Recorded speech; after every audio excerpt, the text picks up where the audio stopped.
Mesdames et messieurs, bonjour. Je vous reviens encore aujourd'hui, précisément en cette fin de soirée, parce que je ne décolère pas. Voyez-vous? Je ne décolère pas parce qu'il y a des gens qui sont venus, quand on voit la situation, quand on voit la situation dramatique et de honte dans laquelle on se trouve actuellement au Gabon, voyez-vous, avec toutes ces vidéos, toutes ces images qui impliquent le Gabon, toutes ces images de la honte, de la torture que Brice Clotaire Oligui Nguema a exercée sur Madame Sylvia Valentin Bongo Ondimba et sur Noureddine. Pensez vraiment que nous avons... C'est le comble. C'est vraiment le comble, voyez-vous. Et je dirais même que la honte et la confusion, c'est un mot bien mince. Vous voyez ce que je veux dire? Non, oui, c'est bien mince ce qu'on peut ressentir. Vraiment, je vous assure. C'est bien mince ce que nous pouvons ressentir de toutes ces vidéos qui ont été diffusées dans les réseaux sociaux pour que enfin la vérité éclate par rapport à ce que vivait Sylvia Valentin Bongo Ondimba et Noureddine Bongo, et surtout que les Gabonais, les autorités gabonaises étaient dans le déni. Voyez-vous? Les autorités gabonaises et les Gabonais qui ont voté à 94% Brice Clotaire Oligui Nguema étaient dans le déni de ce que Monsieur Jonas Moulenda, journaliste d'investigation, venait nous apprendre sur la détention de Madame Sylvia Valentin Bongo et Noureddine Bongo. Donc, je viens encore aujourd'hui ici pour répondre à ceux qui m'ont posé des questions, qui m'ont appelé pour me dire pourquoi je n'ai pas fait le coup d'État. Je n'étais pas partie au Gabon pour faire un coup d'État. J'étais partie au Gabon pour la question de Jeanne Ebori et m'enquérir de d'autres situations que je ne vais pas révéler ici. Et déjà, quand je suis arrivée à Libreville, j'ai trouvé un pays et des autorités en fin de règne. Ensuite, nous avons constaté qu'il y avait déjà un coup d'État qui était en train de se préparer et vouloir se mettre en place. Est-ce que vous voyez ça? Noureddine ne l'a pas vu. Sa maman non plus ne l'a pas vu. Même le premier ministre Alain-Claude Bilibinze, qui était là avec ses ministres, vous voyez ce que je veux dire, n'ont pas vu ce coup d'État arriver. C'était carrément la surprise. La preuve en est que quand Noureddine fait son interview, quand Noureddine raconte dans son interview qu'il avait confiance au général Oligui, mais quand il a vu la tournure qu'a pris les événements, il s'est dit waouh. Et je peux vous assurer ici et confirmer ici que Brice Clotaire Oligui Nguema est un homme rancunier. Oui. Non seulement il est rancunier, mais en plus de ça, il s'est vengé de cette mise au placard dans laquelle Sylvia et Noureddine l'avaient plongé, voyez-vous. Et donc, il n'a pas du tout supporté. Et il y a aussi autre chose derrière qui est caché, que cet homme ne va jamais regretter. Parce que je vais vous dire que les autorités gabonaises, dans la manière dont ils ont condamné à 20 ans d'emprisonnement et des amendes Madame Sylvia Valentin Bongo Ondimba et Noureddine, ce sont des gens qui n'ont pas de regrets. On voit bien que la justice est instrumentalisée dans notre pays. Est-ce que vous voyez ça? Donc, il n'a pas de regrets. C'est quelqu'un qui ne va pas regretter, même quand un coup d'État viendra le frapper, parce que c'est la réalité. C'est la réalité de la réalité politique qui va s'imposer, c'est-à-dire que c'est la réalité des choses qui vont s'imposer à lui. Il n'aura aucun regret. Est-ce que vous voyez ce que je veux dire? Oui.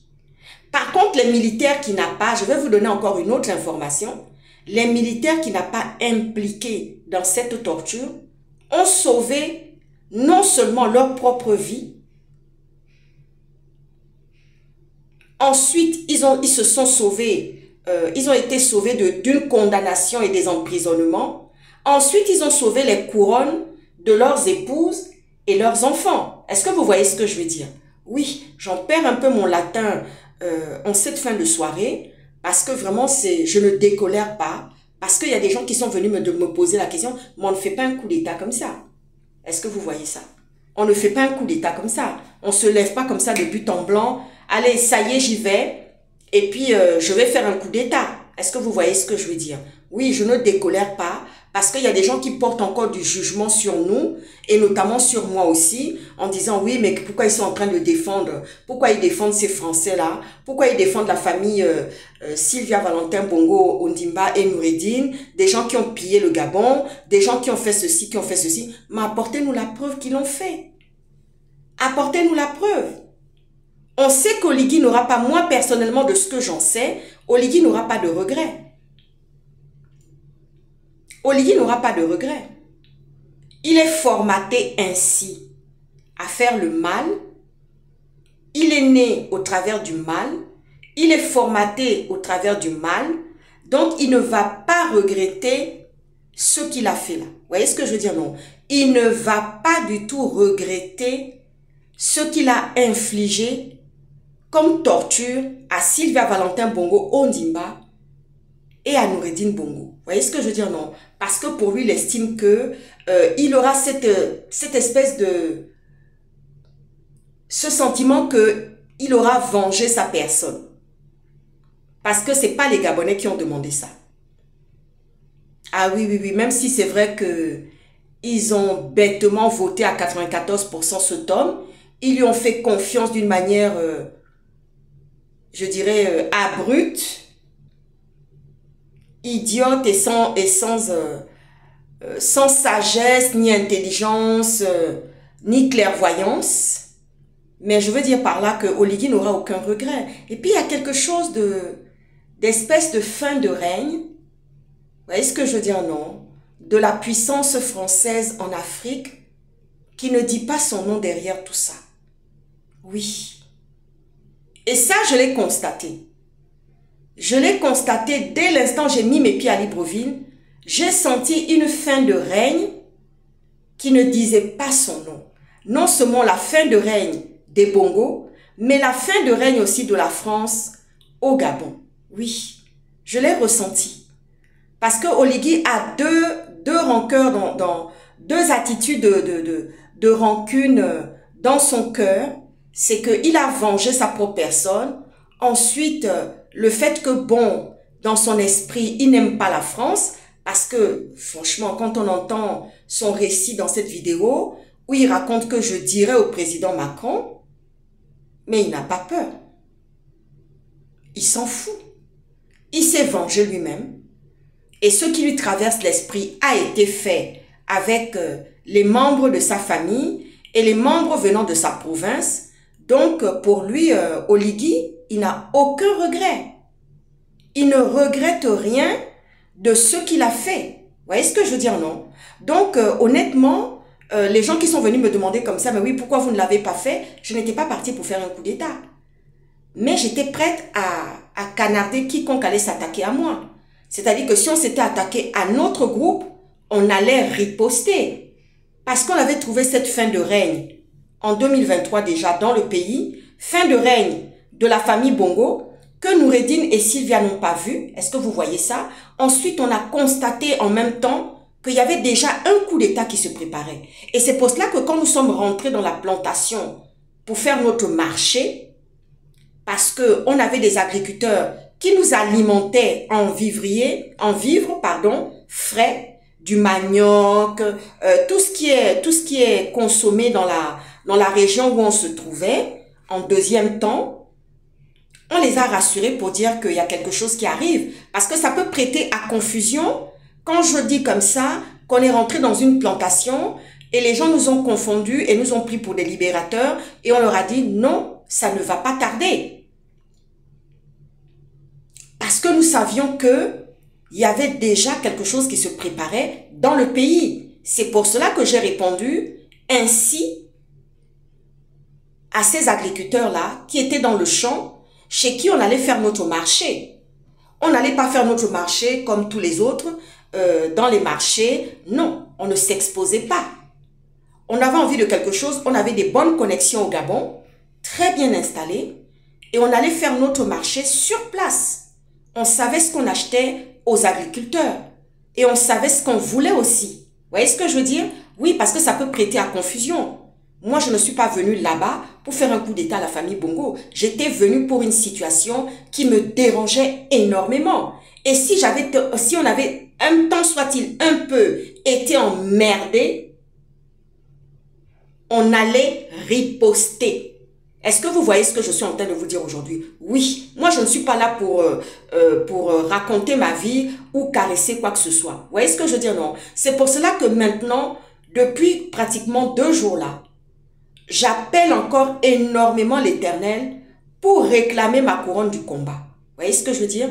Je réclame ma couronne du combat plus que jamais devant l'Éternel. En disant, Seigneur, j'étais dans le premier combat, j'ai risqué ma vie, j'ai passé 10 heures de temps dans les eaux gabonaises, et après j'étais frigorifiée, ensuite je me suis retrouvée à l'hôpital. Vous voyez ce que je veux dire? Non, je ne veux pas rentrer dans les détails maintenant, parce que ça fait partie de mes mémoires.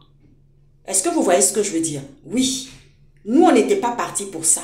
On était partis parce qu'il y avait une situation qui commençait à me déranger énormément. C'était la situation de Jeanne Ebouri et une autre situation, d'autres situations qu'on avait constatées. C'est pour ça que quand les agriculteurs, je leur ai répondu, mais je leur ai répondu en mon âme et conscience parce que c'est ce qu'on avait constaté et c'est ce qui s'est fait effectivement. Oligui est venu, il a déclaré de but en blanc comme ça que ça y est, il y a un coup d'État. Il a fait un coup d'État. Est-ce que vous voyez ça? Il y a de la rancune, il y a une fin de règne qui était là, établie, constatée, que nous avons constaté sur le terrain. Et donc, nous, on n'était pas venus pour ça. Vous voyez ce que je veux dire? Non. Oui. Ce n'était pas notre mission à nous, parce que c'était notre propre mission et notre propre envie d'aller régler nos comptes avec ceux qui faisaient de la maltraitance à Jeanne Ebouri et remettre les pendules à l'heure. Vous voyez ce que je veux dire? Non. Oui. Et d'autres situations que nous avions constatées. C'est pour ça que je ne décolère pas. Voyez-vous, je ne décolère pas. Et je vais aussi dire quelque chose ici à Brice Lapruche Alianga. Mais Brice, je ne comprends pas. Est-ce que tu as, je ne sais pas, bon, tu es devenu chrétien en prison, tu as accepté le Seigneur, tu as donné ta vie au Seigneur en prison. Ce que je n'ai pas compris dans ta destinée, c'est que tu t'es toujours entouré des gens. À chaque fois que tu as voulu réussir, il a fallu que des gens soient autour de toi. Et c'est ça qui a programmé ton échec. Tu as vu ce que je veux dire? Tu as marché avec plusieurs personnes, ça n'a pas réussi. Mais qui te dit que ta destinée était complémentaire de toutes les personnes qui t'entouraient?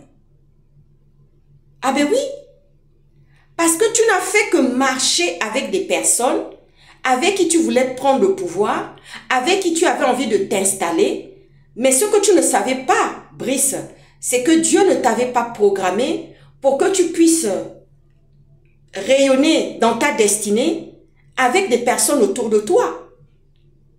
Ah ben oui, et Dieu te l'a montré dans tous les échecs que tu as connus. Voyez-vous? Donc moi je viens encore parler aujourd'hui ici et répondre à ceux qui m'ont appelé pour me dire oui, pourquoi alors je ne l'ai pas fait, puisque Brice Clotaire Oligui Nguema a fait la même chose. Vous voyez ce que je dis? Non. Et il faut savoir que faire un coup d'état, c'est puni par la loi. Hein. C'est puni par la loi. Je connais bien mes droits. Vous voyez ce que je veux dire? Non, oui. Il y avait une situation d'injustice au Gabon, parce qu'on sait comment sont les Gabonais, et Oligui l'a démontré. La bestialité qu'Oligui démontre, ça démontre aussi le comportement des Gabonais. Et chacun va assumer, chacun va porter sa responsabilité et sa croix. Chacun portera sa croix dans ce que Oligui a fait. Parce que vous avez cautionné, vous lui avez donné tous les pleins pouvoirs à Oligui. Mais vous ne connaissez pas réellement qui est Oligui. Oligui a 2 sentiments. Il est venu pour régler 2 sentiments. Il y avait la question de la rancœur, parce qu'il avait cette rancœur à son niveau, dans son cœur, par rapport au fait que on l'avait envoyé, on l'avait mis au placard, Ensuite, il y a une autre rancœur qui est la rancœur des Français. Malgré que les Français ne veulent pas voir ça. Parce que nous, quand on est arrivé, on a constaté une fin de règne. Fin de règne des Bongo, mais fin de règne aussi de la France. Dans ce pays qui est le Gabon, où les Français avaient énormément leur place dans le pays. Est-ce que vous voyez ce que je veux dire? Il y a beaucoup de gens qui viendront me donner raison dans ce constat et cette analyse et ce que je vous dis là aujourd'hui. Et j'ai même la directrice de la fondation de mon papa à New York qui m'a dit comme ça, mais pourquoi Oligui ne peut pas comprendre que ce qu'il a fait, on ne peut pas le tolérer ni le cautionner. Et les Gabonais aussi. Et ceux qui soutiennent Brice Clotaire Oligui Nguema. Parce qu'on a vu des pancartes être diffusées par-ci, par-là, réclamer l'extradition de M. Jonas Moulenda, journaliste d'investigation, et notre princesse de Souba. On a vu des pancartes défiler. On a vu une population aux abois venir là, endimanchés comme ils étaient, pour venir réclamer une extradition de 2 personnes qui sont protégées par le droit international. Vous voyez ce que je veux dire? Non, oui, qui sont des réfugiés. Est-ce que vous voyez ça? Alors, quand la directrice de la fondation de mon papa me dit, mais pourquoi est-ce que Oligui ne peut pas comprendre ça avec ces Gabonais endimanchés qui le soutiennent mordicus? Parce que s'il n'y avait pas eu les vidéos, le mécanicien Yalis qui n'a rien dans la tête allait dire non, il ne s'est jamais rien passé.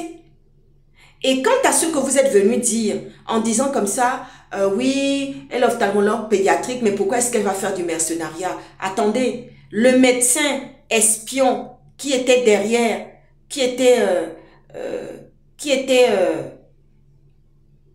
bien rempli au niveau du ventre là, qui avait un corps bien plein de chair, vous voyez ce que je veux dire, non? Qui était derrière et qui est même dans les vidéos de l'hospitalisation de Madame Sylvia Valentin Bongo, mais c'est un médecin espion. Moi, je ne suis pas espion. Vous voyez ce que je veux dire, non? Oui, je ne suis pas espion. Ancienne femme de renseignement, oui. Le médecin là, qui était derrière là, qui avait un ventre comme une grossesse là, qui était derrière, qui était assis à côté, qui était là pour rendre des comptes à Oligui, qu'on avait mandaté. Vous n'avez pas vu que ça c'était un problème? C'est moi la fille Mauclair que vous êtes venu critiquer pour dire quelque chose? Je ne fais que réclamer devant l'Éternel ma couronne du combat depuis le premier combat jusqu'à maintenant. Je réclame ça matin, midi et soir. Et je sais que Dieu va me répondre. Oui, je sais que Dieu va me donner réponse par rapport au fait que je réclame cette couronne-là et que je ne vais rien laisser passer et que plus personne ne viendra comme ça au dehors, quelqu'un qui n'a pas fait le combat, parce que nous avons des leaders qui ont combattu, qui sont là, qui se battent à longueur des journées. Et on voit aussi le professeur Daniel Mengara qui est parti au Gabon se frotter là-bas à Oligui. Ah, il faut le faire. Il n'a pas eu peur. Donc, on a tous ces leaders-là qui sont là. On ne va pas laisser quelqu'un venir comme ça, hors circuit, hors chemin, hors combat, pour venir s'asseoir et nous dire que oui, moi j'ai un projet sociétal, est-ce que vous pouvez m'accompagner, est-ce que vous pouvez me soutenir? Non, moi je ne ferai pas ce que Brice Lacruche Alianga a fait. Hein. Est-ce que vous voyez ce que je veux dire? Oui, parce que Brice Lacruche Alianga a perdu sa destinée parce qu'il s'est toujours entouré des personnes. Et ce n'étaient pas les bonnes personnes. Vous voyez ce que je veux dire? Non. Parce que quand on veut rentrer dans sa destinée, il y a des gens avec qui on n'y va pas. Voyez-vous? Oui, il aurait pu devenir président au Gabon. Certains ne sont pas d'accord avec moi pour ça, mais je sais que ça n'allait pas mal finir. Oui, ça n'allait pas mal finir et on n'allait pas se retrouver dans la situation d'Oligui. Ça, je continue à le dire. Mais comme il s'est toujours entouré, vous voyez ce que je veux dire, non? Comme il s'est toujours entouré, comme il n'a pas cru en sa destinée, malheureusement, on a vu le fiasco et on voit le malheur et on voit la honte et la confusion qui s'abat aujourd'hui sur les 94%, sur Brice Clotaire Oligui Nguema d'abord, ses militaires et ses autorités. Parce que les militaires dont il fait état dans sa vidéo de conseil de famille après torture, ce sont des gens qui ont sauvé leur tête et leur peau et la couronne de leurs enfants et de leurs épouses. Vous voyez ce que je veux dire, non? Même si un coup d'État venait encore par des militaires maintenant, je le dis, tout ce que vous allez proposer, je n'accepterai pas. Oui, parce qu'il y aura coup d'État. Alors, celui qui viendra faire coup d'État, qui va dire subitement comme ça, je m'installe et puis je mets une transition, je ne vais pas du tout cautionner. Hein. Je commence déjà à le dire et à parler parce que l'Éternel est venu me révéler certaines choses. Vous voyez ce que je veux dire, non? Oui. Sur ce, je vous souhaite une très bonne soirée. Je vais finir de me préparer parce que je suis de soirée, je suis de sortie et j'ai profité de ma salle de bain pour faire cette vidéo. Donc, je vous dis à ciao, ciao, à très bientôt. Mais c'est un peu du n'importe quoi, quoi. C'est des conneries, ça.